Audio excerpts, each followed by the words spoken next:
حکومت اور P T I کے مذاکرات چلے تھے. میں ذاتی طور پہ مجھے کچھ امید تھی کہ یہ آگے بڑھیں گے. آپ لوگوں نے بھی ختم کر دیے, پھر سینیٹر عرفان صدیقی صاحب نے بھی ختم کر دی, کمیٹی بھی. اب کیا پھر ٹکراؤ کی طرف جائے گی ہماری سیاست؟ ہم نے ایک کوشش کی کہ سچ کی جانب بڑھتے ہیں. ہم نے کہا کہ آپ 2 کمیشن بنائیے, ایک 9 مئی کے حوالے سے, جس کے حوالے سے آپ ہمیں معطوب کرتے ہیں. آنے دیجئے حق سامنے, سچ سامنے, جو قصوروار ہے وہ بات واضح ہو جائے گی.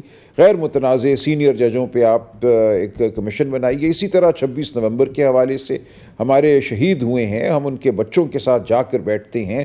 زخمیوں کی ہم نے ہسپتالوں میں عیادت کی ہے, آپ کہتے ہیں گولی نہیں چلی, تو ہونے دیں یہ بات بھی واضح کہ اس دن کیا ہوا. لیکن کوئی اس نظام میں ذرا سی بھی خواہش نہیں ہے سچائی کی جانب بڑھنے کی. یہ نظام یہ سمجھ بیٹھا ہے کہ جبر کی بنیاد پہ, دھونس کی بنیاد پہ, اغوا کاری کی بنیاد پہ, جیسے 26ویں ترمیم کی گئی عدلیہ پہ حملے کی غرض سے, یہ نظام چل سکتا ہے. یہ خام خیالی ہے, ایسا نہیں ہوگا. ہم اب بیٹھے ہیں, ہم حق کی بات کر رہے ہیں, سچ کی بات کر رہے ہیں, ہم آواز بلند کرتے رہیں گے. باہر کی دنیا بھی دیکھ رہی ہے کیا ہو رہا ہے. تو یہ معاملہ اپنے منطقی انجام تک پہنچے گا. تاریخ فیصلہ بہرحال کرتی ہے, قومیں بہرحال فیصلہ کرتی ہیں. وہ جس طریقے سے بھی ہوگا وہ ہم دیکھیں گے. ہماری بالکل خواہش یہی ہے کہ قانون آئین کے مطابق ہو, پرامن ہو ہر معاملہ. یہ تشدد کی جو خواہش ہے یہ نظام کے اندر ہے, یہ جبر سے آواز کو دبانا چاہتے ہیں. پرائم منسٹر صاحب کسی قسم کا تشدد نہیں چاہتے. پرائم منسٹر صاحب نے پارلیمانی کمیٹی کے ذریعے تحقیقات کی بات کی, گو کہ وہ 2014 بھی لے آئے, اس میں 2016-17 کے واقعات, پھر 2018 کا الیکشن, پھر وہ کہتے ہیں کہ 2024 اور ساری تحقیقات ہو جائیں.